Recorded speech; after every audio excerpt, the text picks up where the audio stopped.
Most fans think this is Shakira's second World Cup song. It's not. It's her third. And almost nobody remembers the first attempt to follow up, Waka Waka, because it quietly disappeared, which makes what's happening right now even more interesting. This is the full story behind Dai Dai, the song 5 different languages, 1 Nigerian superstar, and 16 years of pressure, all collided to create. And by the end of this video, you'll understand exactly why FIFA needed this song to work. Let's go back to where the pressure started. In 2010, Shakira releases Waka Waka for the World Cup in South Africa. It becomes the most streamed World Cup song in history. Over 4 billion views. A Guinness World Record. An impossible standard that, 16 years later, no other anthem has matched. For years later, in 2014, FIFA brings her back. The song is called La La La, sometimes known as Brazil 2014. It's energetic, it's colorful, and almost nobody outside hardcore football fans remembers it exists. Here's the lesson FIFA learned the hard way: lightning doesn't strike twice just because you asked the same person to stand in the same spot. Think about how unusual that actually is. Most artists who deliver one massive hit get asked back specifically because labels and brands assume the magic is repeatable. Shakira's case proved the opposite. The exact same songwriter, the exact same tournament organization, even some of the same production instincts, and the result was a song most casual fans couldn't hum today if you asked them. For the next decade, FIFA searches for a new formula. 3 artist collaborations in 2014, a different direction in 2018, a multi-song album in 2022. Nothing comes close to recreating what happened in South Africa. So for 2026, FIFA tries something different. Instead of betting on one song from the very beginning, they release an entire album, 18 different tracks. One is called Lighter. Another is a multi-genre anthem called DNA. None of them land the way FIFA hoped. According to multiple reports, the response to several of these early tracks was lukewarm at best. Lighter, in particular, received noticeably negative reception online. And that's when something happens that nobody officially confirms, but everybody can connect the dots on. On May 7th, 2026, weeks after the original album had already dropped, Shakira posts a video. She's standing on the pitch at the Maracanã Stadium in Rio de Janeiro, holding the official 2026 World Cup ball. She announces a brand new song, Dai Dai. The timing speaks for itself. When your official soundtrack isn't connecting, you call back the one artist with a proven track record of creating lightning. The full writing credits reveal just how seriously FIFA treated this comeback. Shakira and Burna Boy share the songwriting, with Benny Adam, Jon Bellion, and Ed Sheeran. Yes, that Ed Sheeran. Production handled by Shakira herself alongside Alexander Castillo. This wasn't a quick fix. This was a full assembly of hit-making talent, brought in specifically to recreate what only happened once before. It's worth pausing on just how rare this lineup actually is. Ed Sheeran alone has written songs that have sold hundreds of millions of copies worldwide.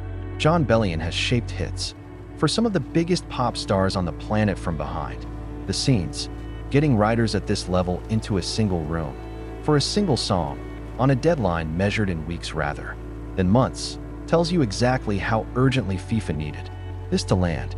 So what does Dai Dai actually mean? It's Italian slang, loosely translated, come on, or let's go. But the song doesn't stop at one language.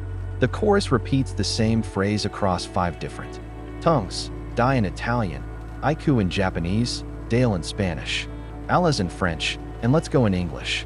5 languages, same meaning, repeated as a rallying cry. It's designed to be chanted in every stadium, by every fan, regardless of what language they speak at home.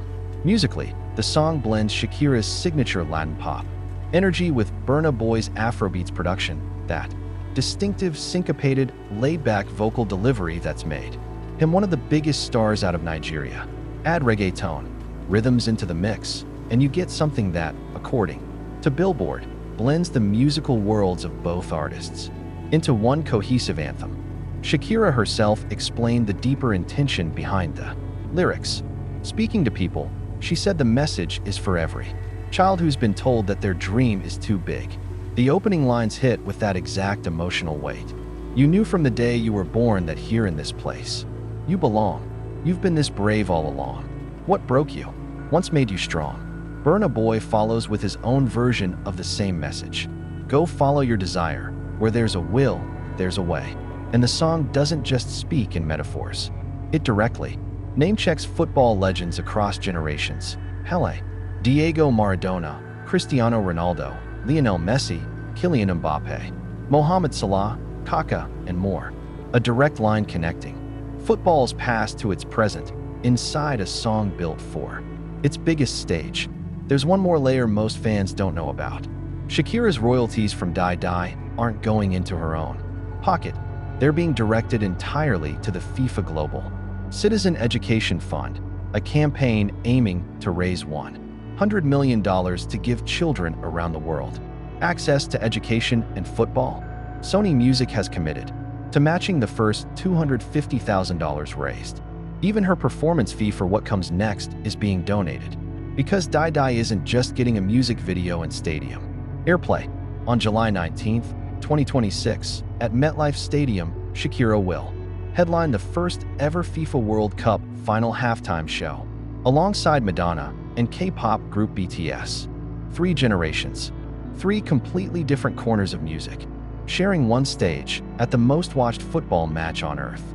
So here's the bigger picture. Dai Dai isn't really a sequel to Waka Waka. It's something closer to a rescue mission. FIFA reaching for the only proven formula they have after months of a soundtrack that wasn't connecting the way they needed it to. Whether it becomes the next Waka Waka is still being decided in real time by hundreds of millions of fans watching this exact tournament. But one thing is already certain. When FIFA needed a song the entire world could rally behind, there was only ever going to be one person they called. 16 years after South Africa, the question football fans are asking has barely changed at all. Can she do it twice? Not once more, with a forgettable follow-up nobody plays in 2030, but truly do it again. Create something that still fills stadiums and timelines a decade and a half from now, the way Waka Waka still does today. If you want the full story behind Waka Waka, the controversy, the 4 billion views, the secret behind the chorus, we've already covered it. Link in the description. Subscribe to Anthem Lore. New World Cup story every single day.